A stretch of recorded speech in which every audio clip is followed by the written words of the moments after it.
અને આ આવ્યો બારે માસ હરિયાળીથી લહેરાતો દક્ષિણ ગુજરાતનો રળિયાત પ્રદેશ. ઘટાટોપ આમ્રકુંજ ચીકુની વાડીના તો જાણે જંગલો, લોકમાતા અંબિકા અને કાવેરીને કાંઠે જાણે શાંતિ, સમૃદ્ધિ અને સિદ્ધિના કિલ્લાઓ ચણાયા હોય. સર્જનાત્મકતા વિકસાવવા માટે અનિવાર્ય હોય એવા તમામ રસાયણો તો જાણે કુદરતે અહીં છૂટે હાથે વેર્યા છે. 800થી વધુ વર્ષ પુરાણા અંધેશ્વર મહાદેવના શિવાલયની બેહદ કૃપા અહીં કણ કણમાં છલકાય છે. અને આ જુઓ અમલસાડનું ઐતિહાસિક રેલવે સ્ટેશન કે જેના પર મહામાનવ રાષ્ટ્રપિતા મહાત્મા ગાંધી બાપુના પુનિત પગલાં પડ્યા હતા. અહીંની પરિશ્રમી, સાહસિક, શ્રદ્ધાવાન, બુદ્ધિશાળી અને ધર્મભીરુ પ્રજાએ આ પરશુરામની વરદાની ભૂમિની સુગંધ ચોપાસ પ્રસરાવી છે. સહકારી પ્રવૃત્તિ, શિક્ષણની સાધના અને કલાની ઉપાસના આ પ્રદેશની આગવી ઓળખ ગણાય. આજે હું તમને એવા અલૌકિક ધામના સાનિધ્ય લઈ જઈશ કે જેની મધુર સ્મૃતિઓ આપ સહુ માટે ચિરસ્મરણીય બની રહેશે. અરે આ શું? આ કલા મહાવિદ્યાલયમાં તો જાણે મેળો જામ્યો છે ને કંઈ. કોઈ મોટો ઉત્સવ ચાલતો હોય એવું લાગે છે. જોઈએ તો ખરા આ વિશાળ અને ભવ્ય રીતે શૃંગારિત સ્ટેજ ઉપર શું ચાલી રહ્યું છે. ચાલો આપણે સૌ પણ આ સંગીન સંસ્થાની પટકથાને સંવેદીએ. જેને સંવેદવા માટે આજે આપ સૌ તત્પર બન્યા છો. હું એ જ સંસ્થા જેના 60મા જન્મદિવસને રંગે ચંગે વાસંતી બહારથી ઉજવવા માટે આપ મારા અતિ પ્યારા સંતાનો, આ સમગ્ર વિદ્યા સંકુલના માનવંતા મોભીઓ અને મારા સહૃદય શુભેચ્છકો એવા આપ સૌ ગુણીજનો આજે અહીં ઉપસ્થિત થયા છો. હું આજે સાચે જ ઘણા વર્ષો બાદ ધન્યતા અનુભવી રહી છું. હા, આજે મારે પણ કંઈક કહેવું છે. આમ પણ તમે માણસો એકબીજાને બોલતા સાંભળીને થાકી ગયા છો ખરું ને? આજે હું બોલીશ, કારણ કે મારા કાળ કપાટમાં તો આ સંસ્થાના બીજાંકુરણથી લઈને આજ સુધીની તમામ ગતિવિધિઓ અકબંધ છે. મારી દિવ્ય પાલના પામીને વિકસિત થયેલા આપ સૌને ફરીથી અત્રે આપ સૌને આ તીર્થસમી સંસ્થામાં ઉપસ્થિત થયેલા જોઈને હું ખૂબ ભાવ વિભોર અને રોમાંચિત છું, ગૌરવાન્વિત છું. આ સંસ્થાના ઋષિતુલ્ય આચાર્યો અને કર્મઠ અધ્યાપકોની નિષ્ઠાસભર માવજત થકી છેક આરંભથી હાલ પર્યંતના આપ સૌ તમામ કલા ઉપાસકો સિદ્ધિના અવનવા શિખરો સર કરીને મારી ખ્યાતિને ચોમેર પ્રસરાવી રહ્યા છો. એનો આનંદ શબ્દોમાં કેવી રીતે વર્ણવી શકાય?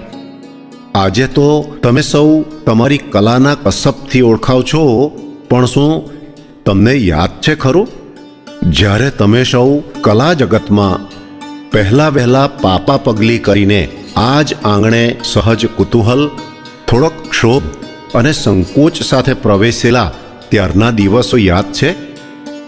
હાથમાં પકડાવેલ ડ્રોઈંગ પેપરો, આડી લાઈન, ઊભી લાઈન, ત્રાસી લાઈન અને તેમાંથી સુંદર સર્જાતા આકારો, બ્રેઇ બ્રશના લસરકાઓ, રંગની ડબ્બીઓ, અનેક વિવિધ રંગોથી ખરડાયેલી કલરની ડીશો, કેનવાસો, ચિત્તમાં કલાકાર બનવાના તોફાની વિચારો, ક્યાંક સફળતાના મેઘધનુષી ઉભરાવો તો ક્યાંક નિષ્ફળતાની અકળાવનારી અસહાયતા, મયુરપંખી સપનાઓ રંગીન પણ વાસ્તવિકતા બ્લેક એન્ડ વ્હાઇટ.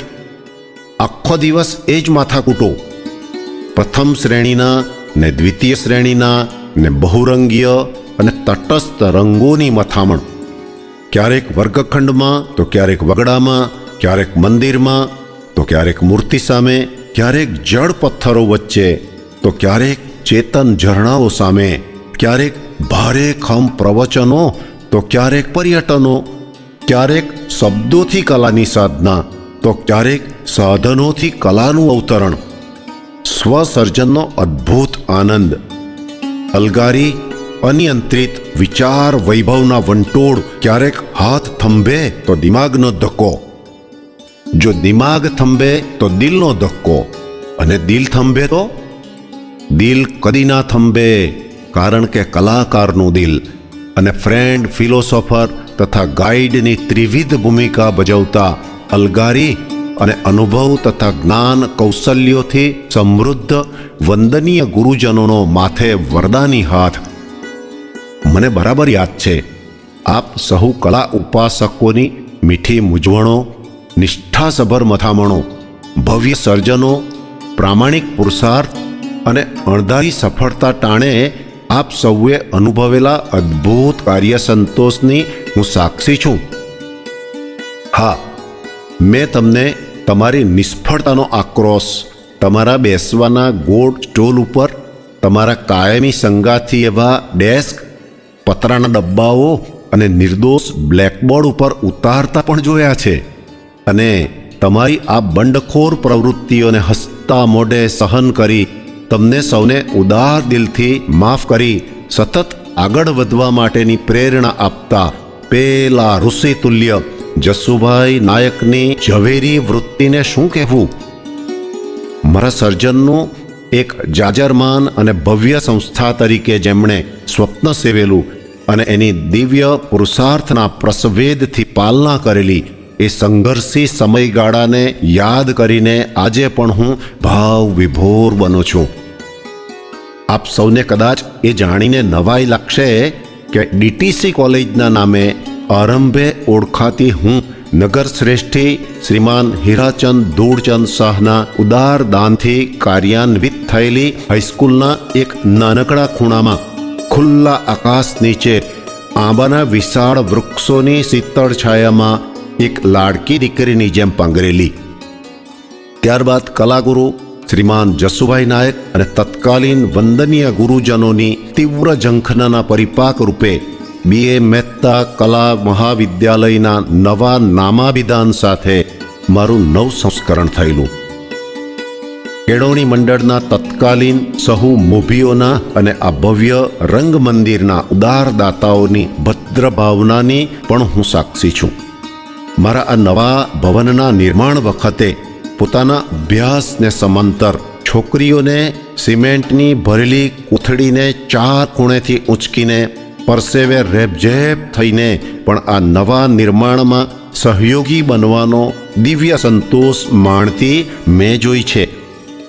કલાગુરુ જસુભાઈ નાયક આ ભવનનું કેન્દ્રબિંદુ છે. તત્કાલીન ગુરુજનોના શ્રદ્ધાસભર કાર્યકલાપો આ ભવનના આધાર સ્તંભો છે. જે તે સમયના કલા ઉપાસક વિદ્યાર્થી ભાઈ બહેનોની શ્રદ્ધા, સમર્પણ અને સંસ્થા વિકાસના અરમાનો જ આ સંસ્થાના સાચા શણગારો છે. સચે જ આ સંસ્થાનો એ સુવર્ણકાળ હતો.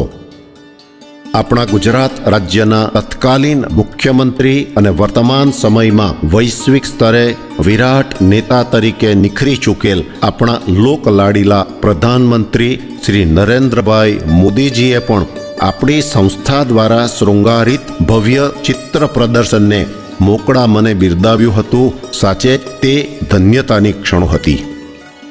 આ કલા મંદિરમાં ઉપાસના કરી ચૂકેલ પ્રત્યેક વિદ્યાર્થી ભાઈ બહેન પ્રત્યક્ષ કે અપ્રત્યક્ષ રીતે એ સંસ્થાના કેન્દ્રબિંદુ સમા મહાન વિભૂતિ કલાગુરુ જશુભાઈ નાયકને આજે પણ ભાવથી સંવેદે છે. એમના નિર્ણાયક કર્મયોગને યાદ કરતાં આજે પણ મારી આંખો ભીની થાય છે. એમની નિવૃત્તિ બાદ શ્રી ઈશ્વરભાઈ નાયક કલા શિસ્ત સાહિત્યના અદકેરા શિલ્પી શ્રીમાન રમેશભાઈ રણછોડજી નાયકે આ વટવૃક્ષને વિસ્તૃત કરવામાં પોતાના વ્યક્તિગત વિકાસને બાજુ પર રાખીને સંસ્થા માટે સમર્પિત થયા. ત્યારબાદ શ્રી પરસોત્તમભાઈ પટેલ, શ્રી નગીનભાઈ પટેલ, શ્રી બચુભાઈ ટંડેલ, શ્રી કેશવભાઈ ટંડેલ, શ્રી અક્ષયભાઈ નાયકે સમાંતરે આ સંસ્થાના સુકાની બનીને ગતિશીલ થઈ ચૂકેલ સંસ્થાને સુચારું બળ અને દિશા આપવાના સનિષ્ઠ પ્રયત્નો કર્યા. મેં જે તે સમયના વિદ્યાર્થીઓને તત્કાલીન અધ્યાપકશ્રીઓની લાક્ષણિકતાઓને મોકળા મને બિરદાવતા પણ સાંભળ્યા છે. પછી તે શેખ સાહેબના સુંદર અક્ષરોની વાત હોય કે શ્રી જયરામભાઈ પટેલ, શ્રી રમણભાઈ પટેલ, શ્રી ગજુભાઈ પટેલ, શ્રી કિરણભાઈ, શ્રી કાંતિભાઈ પટેલની રમણીકતાની કે તેમની વિષય તજજ્ઞતાની વાત હોય. જે તે સમયના ગુરુ શિષ્યના સ્નેહાળ આદરપૂર્ણ સંબંધોની સુગંધ હું આજે પણ ભૂલી નથી. હા, કેટલીક દુઃખદ સ્મૃતિઓ પણ મને આજે ખૂબ પજવે છે. સેવાકાળ દરમિયાન જ મજદારે આ સૃષ્ટિમંચને અલવિદા કહી દેનાર અધ્યાપકશ્રીઓ ગણેશભાઈ પાંડે, મુકેશભાઈ પટેલ, નયનભાઈ દેસાઈ અને વિપુલભાઈ નાયકને પણ હું આ તકે શ્રદ્ધાસુમન અર્પિત કરું છું. એક સમયે ધમધમતી રાજ્ય અને સમગ્ર દેશને કલા શિક્ષણ ક્ષેત્રે દિશા નિર્દેશ કરતી આ સંસ્થાને કાળક્રમે કશુંક આભળી ગયું છે. થોડા સમય પૂર્વે નિવૃત્ત થયેલ શ્રી દીપકભાઈ પટેલ, શ્રી દીપકભાઈ યાદવ બાદ હાલમાં શ્રી નિમેશભાઈ દેસાઈ, શ્રી સુહાસભાઈ નાયક અને શ્રી સંજયભાઈ પટેલ એમ માત્ર 3 અધ્યાપક અને કર્મઠ ક્લાર્ક મુકેશભાઈ પટેલ સાથે અનેક પડકારો, ઘણી બધી મર્યાદાઓ હોવા છતાં પણ સંસ્થાના ગૌરવવંતા ઇતિહાસની સાપેક્ષમાં પ્રવર્તમાન સુકાની શ્રી ચંદ્રકાંત મુરે સમર્પિતતાના ભાવ સાથે કશુંક નક્કર કરી છૂટવાની પ્રતિબદ્ધતા સાથે ઝઝૂમી રહ્યા છે. એની હું અને આ નેત્રદીપક કાર્યક્રમના નિમિત્તપણા હેઠળ આપ સૌ પણ સાક્ષી બની રહ્યા છો, ખરું ને? કોઈપણ સંસ્થા માટે વહીવટી કાર્ય ખૂબ નિર્ણાયક બનતું હોય છે. વહીવટી કાર્યને ગતિશીલ રાખનાર તથા સંસ્થાની વર્ષો સુધી નિષ્ઠાસભર વહીવટી કર્મચારી તરીકે સેવા આપનાર અમૃતભાઈ દેસાઈને, અશોકભાઈ દેસાઈને, મુકેશભાઈ પટેલ, હસમુખભાઈ રાણા તથા નિસ્વાર્થ ભાવે સેવક તરીકેની નેત્રદીપક ભૂમિકા ભજવી ચૂકેલ શ્રી સોમાભાઈ તથા હાલના પ્રવૃત્ત સેવકભાઈઓ શ્રી મોહનભાઈ, શ્રી મનુભાઈની સેવા સમર્પિતતાને હું દિલથી બિરદાવું છું. સંસ્થાની યશકલગીમાં સુવર્ણપીંછ ઉમેરતા આ જ પટાંગણમાં ઉજવાયેલ ભૂતકાલીન ભવ્ય કાર્યક્રમોની પણ ભીની ભીની સ્મૃતિઓ મારા ચિત્તમાં પડઘાય છે. અભ્યાસકાળ દરમિયાનની અહીંની કલા ઉપાસનાથી પુષ્ટ થયેલ અને આજે જગવિખ્યાત બની ચૂકેલ મારા લાડકા દીકરા દીકરીઓની મુઠ્ઠે ઊંચેરી સિદ્ધિઓથી મારું મન હરખાઈ રહ્યું છે. આ સંસ્થાના મકાનના ખાતમોટાણે પ્રાતઃસ્મરણીય પરમ પૂજ્ય પ્રમુખ સ્વામી મહારાજના પાવન પગલાં પણ પડેલા. જે સંસ્થાના મકાનનું ખાતમુહૂર્ત પરમ પૂજ્ય પ્રમુખ સ્વામી મહારાજના કરકમલોથી થયું હોય તથા વિખ્યાત અભિનેતા પૃથ્વીરાજજી, યશસ્વી કલાકાર અને રાષ્ટ્રીય કક્ષાના પદ્મશ્રી NS બેન્દ્રેજી, દક્ષિણ ગુજરાત યુનિવર્સિટી સુરતના તત્કાલીન યશસ્વી કુલપતિ ડૉક્ટર ઉપેન્દ્ર બક્ષી સાહેબ, ચિત્રકાર યજ્ઞેશ્વર શુક્લ, કાર્ટૂનિસ્ટ બંસીલાલ વર્મા, વિખ્યાત ચિત્રકાર માધવ સાતવડેકર, ચિત્રકાર વાસુદેવ સ્માર્ત, CD મિસ્ત્રી, શાંતિલાલ શાહ, રસિકલાલ પરીખ જેવા વિખ્યાત ચિત્રકાર, વૃંદાવન સ્ટુડિયો ઉમરગામના art director Hirabhai Patel, doctor Rege, Kantilal Kapadia, Dattatreya Padekar, Achyut Palav જેવા અનેકવિધ નામી ગ્રામી વ્યક્તિ વિશેષોએ આ ધીંગી ધરા પર પગલાં પાડી ધન્યતા અનુભવી છે. પરિવર્તન એ સૃષ્ટિનો ક્રમ છે. જગતનો કોઈ પણ આયામ એના સ્પર્શથી મુક્ત રહી શકતો નથી. જેમ ચોમાસામાં ભરપૂરતા, શિયાળામાં સદ્ધરતા અને ઉનાળામાં અભાવ એ સહજ ઉપક્રમ છે, એ જ રીતે કોઈક કાળે સિદ્ધિ અને સફળતાના શિખરો આંબતું કલા મહાવિદ્યાલય એક તબક્કે જીવન મરણ વચ્ચે ઝોલા ખાતું પણ અનુભવાયું છે. દિશાવિહીન સરકારી ધારાધોરણો, કલા પ્રત્યેના આદરના અભાવ અને વામણી નિર્ણાયકતા તથા સંકુચિતતા સાથેનું છત્ર જેવા કેટલાક પરિબળોએ મારા અસ્તિત્વ સામે પણ પ્રશ્નાર્થ ઊભા કર્યા હતા. મારી અકળ વેદનાને સંવેદવામાં આટલો વિલંબ. મને હજી એ લાગણી ભીના દ્રશ્યો યાદ છે. કલા ઉપાસના માટે પ્રવેશ ઈચ્છુક વિદ્યાર્થીઓથી ઉભરાતું આ જ પટાંગણ, વહેલી સવારથી મોડી રાત સુધી અવનવા સર્જનો અને કલા સાધના કરતા ગુરુ શિષ્યોની અલૌકિક જુગલબંધી, સંકુલમાં સતત થતો સાત્વિક ચર્ચાઓનો ગુંજારો, ધમધમતી લાઇબ્રેરી, વર્ગખંડોનો સદાબહાર અને સાર્થક આંતરવ્યવહાર, આવી જાજરમાન અને સંગીન ભીની ભીની સ્મૃતિઓ. આ હતો આ સંસ્થાનો ભવ્ય ભૂતકાળ. સાચું કહું, આજની કડવી અને કઠોર વાસ્તવિકતાઓ મને ખૂબ પજવે છે અને ખૂબ મૂંઝવે છે. ખેર, મારી મજબૂરી ભરી આજીજી અને દિલથી કરેલી પ્રાર્થના પરમાત્માએ સાંભળી છે. ધાર્યું ધણીનું થાય એ ન્યાયે હવે ચિત્ર બદલાઈ રહ્યું છે. અને શા માટે ન બદલાય? આમ પણ વાત્સલ્ય મૂર્તિ માં અને અલગારી કલાકાર એ પરમાત્માના પ્રિય સંતાનો છે. સમગ્ર વિશ્વ જેનાથી સંતુલિત રહે છે એવા ભાવ જગતની પાલના કરવાની જવાબદારી જગત નિયંતાએ માતાને અને આ કલાકારોને જ તો સોંપી છે. એટલે જ કલા મહાવિદ્યાલયની અસ્મિતા અકબંધ રહેવાની. મંડળના પ્રવૃત્ત અને જાગ્રત મોભીઓ, આપ સૌ મારા અતિ પ્રિય પૂર્વ અને પ્રવૃત્ત વિદ્યાર્થીઓ, કલા ઉદ્યોગો સાથે સંકળાયેલ દાનવીરોના ચિંતન, ચર્ચાઓ અને સંવાદોને મેં બરાબર ધ્યાનથી સાંભળ્યા છે.